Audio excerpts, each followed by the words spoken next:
नमस्कार दोस्तों, आज हम एक ट्रांसफार्मर ऑटो ट्रांसफार्मर के बारे में बात करेंगे।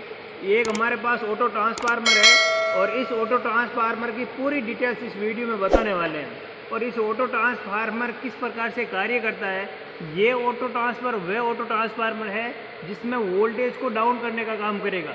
यानी अपने 230 वोल्टेज सप्लाई आ रही है तो अपने को यह मान लो अपने को 110 सप्लाई चाहिए, 60 वोल्टेज सप्लाई चाहिए, 50 वोल्टेज सप्लाई चाहिए, 250 वोल्टेज सप्लाई चाहिए, उसमें ये कार्य करेगा। अब मैं आपके सामने बिल्कुल एक अच्छी तरह से कार्य करा रहा हूँ। ये मेरे पास बल्ब है, ये आप लोग देख रहे हो बल्ब अच्छी तरह से चल रहा है। और मैं इसका जैसे जैसे वोल्टेज कम करूँगा और जैसे जैसे मैं इसका वोल्टेज कम करूँगा तो मेरा बल्ब देख लो, जैसे जैसे मैं इसका वोल्टेज कम कर रहा हूँ वैसे वैसे मेरे इस ट्रांसफार्मर से मैं वोल्टेज कम कर रहा हूँ, वैसे वैसे अपना बल्ब भी मंदा होता जा रहा है।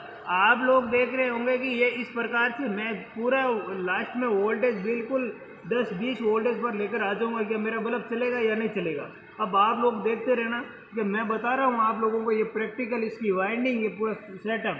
अब मेरे यहाँ समथिंग 40 वोल्टेज है। ये 40 वोल्टेज में बल्ब की कंडीशन ऐसी हो रखी है। मैं यहाँ कर रहा हूँ 45 वोल्टेज में, ये कंडीशन ऐसी हो चुकी है। मैं कह रहा हूँ कि मेरे अभी मेरे ऑटो ट्रांसफार्मर में मात्र मेरे 20 वोल्टेज आ गए हैं। अब देख लो ये कंडीशन है। अब देख लो 10 पर और 5 पर बिल्कुल बल्ब नहीं जल रहा है, करंट जा रहा है, जबकि वोल्टेज कम है। वोल्टेज कम होने की वजह से करंट भी कम है, तो इसकी वजह से अपना जो है बल्ब फिर नहीं चल रहा है। आप लोग देख रहे हो सर है क्या, पूरा सेटअप में समझने का प्रयास करूं तो एक बार देख लीजिए। ये आप लोग देख लिए होंगे, मैं इसको जैसे जैसे घुमा रहा हूँ वैसे वैसे मंदा फुल होता जा रहा है।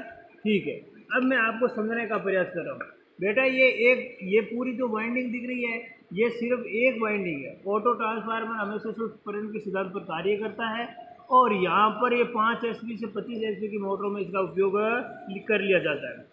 जैसे मोटर को नियंत्रण करने के लिए इसका भी उपयोग करते हैं। बेटा ये एक ही वाइंडिंग है, एक वाइंडिंग का प्राइमरी देखो, पहला सिरा कहाँ से है, पहला सिरा यहाँ से दे रखा है। ऑटो ट्रांसफार्मर का पहला सिरा यहाँ से दे दिया, दूसरा सिरा यहाँ से दे दिया, पूरी वाइंडिंग लपेट दी गई है, पूरी वाइंडिंग लपेट दी गई है, पूरा वाइंडिंग। बाकी पूरे ये पूरी जो साइड में वाइंडिंग दिख रही है, इस वाइंडिंग पर इनेमल का लेप लगा हुआ है। और एक्चुअल में जो ये कोर दिख रही है ये पूरी ऊपर इनेमल लेप को हटा दिया गया क्योंकि इधर से नंगा रखा गया।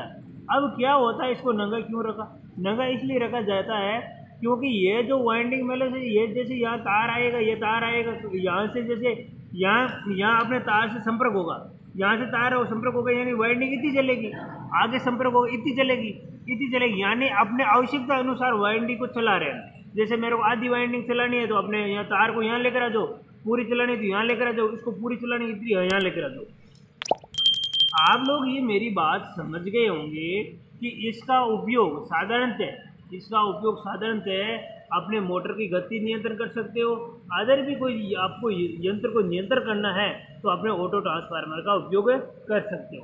आप लोगों को इसकी मैं बता देता हूँ कि यहाँ पर आपके ऑटो ट्रांसफार्मर ये अपना इस प्रकार से इसकी वाइंडिंग भी दे रखी है, टाइप बीच में से टाइप वाइंडिंग को निकाला गया है टाइप पर यहाँ से। और यहाँ पर आपको पूरा ऑटो ट्रांसफार्मर का एक में स्टेप डाउन देखो, ये पूरा आपको फिक्सड या वोल्टेज 240 वोल्टेज और LTS से इनपुट ये पूरा 240 तक कार्य करेगा। ये पूरी जो साइकिल दे रखी है, मैंने इस वाइंडिंग के ऊपर साइकिल दे रखी है, यानी ये पूरी जो साइकिल दे रखी है कि मैं 220 तक इसको बल्ब को फुल चला सकता था, जबकि मैं वापस 40 पर लाया, मेरा बल्ब चला ही नहीं, 60 पर थोड़ा मंदा चला, इसे थोड़ा तेज, इसे तेज इसे प्रकार। इस प्रकार अपने मोटर की वाइंडिंग भी नियंत्रण कर सकते हैं, बल्ब को भी नियंत्रण कर सकते हैं। अपने इसका ज़्यादातर मशीनरी में नियंत्रण करने के लिए, मोटर की गति नियंत्रण करने के लिए ऑटो ट्रांसफार्मर का उपयोग करते हैं। ये मेरे पास सिंगल फेज ऑटो ट्रांसफार्मर है, स्पेशल लिखा हुआ है 240 वोल्टेज। आप हमेशा ध्यान कर लीजिए कि ये ट्रांसफार्मर कौन सा, यहाँ पर इसमें सप्लाई दे रखी है, ये सप्लाई के 2 पॉइंट दे रखे, कुछ नहीं, कोई टेंशन। आप मेरे ख्याल से इसको आप थोड़ा सा दिमाग लगाओ तो आप इसको घर पर भी बना सकते हो, ऐसी कोई दिक्कत की बात है नहीं, क्योंकि इसकी वाइंडिंग अंदर से पूरी लपेटी हुई है, ये ऊपर लपेटी हुई है, इसके अंदर कोई न किसी प्रकार का धातु पदार्थ पत्तियाँ वत्तियाँ नहीं है, ये रबड़ का नीचे ढांचा है, उस ढांचे के ऊपर ये वाइंडिंग लपेटी गई है। ये देख लीजिए, रबड़ का ढांचा है ये पूरा ये इस प्रकार से सेटअप कर रखा है। और यहाँ से इसको नियंत्रण करने के लिए अपने एक रोटर स्विच लगा दिया गया है, जिसको ये क्या करता है, घूमता है। और ये कार्बन ब्रूस है, ये भी देख लीजिए, ये कार्बन ब्रूस है, ये भी कार्बन ब्रूस। इसको दबाने ये स्प्रिंग इसलिए लगी है क्योंकि ये कार्बन ब्रूस को दबाए हुए रखे। मान लो कार्बन ब्रूस का दबाव भी कम हो जाए, आप सोच रहे हो कि कार्बन ब्रूस का दबाव ऊपर से कम हो जाए, तो ये क्या है, ये टिक नहीं पाएगा, तो अपने ये अच्छी तरह से कार्य नहीं कर पाएगा।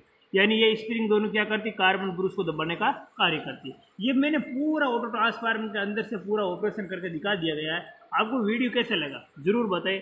Thank you.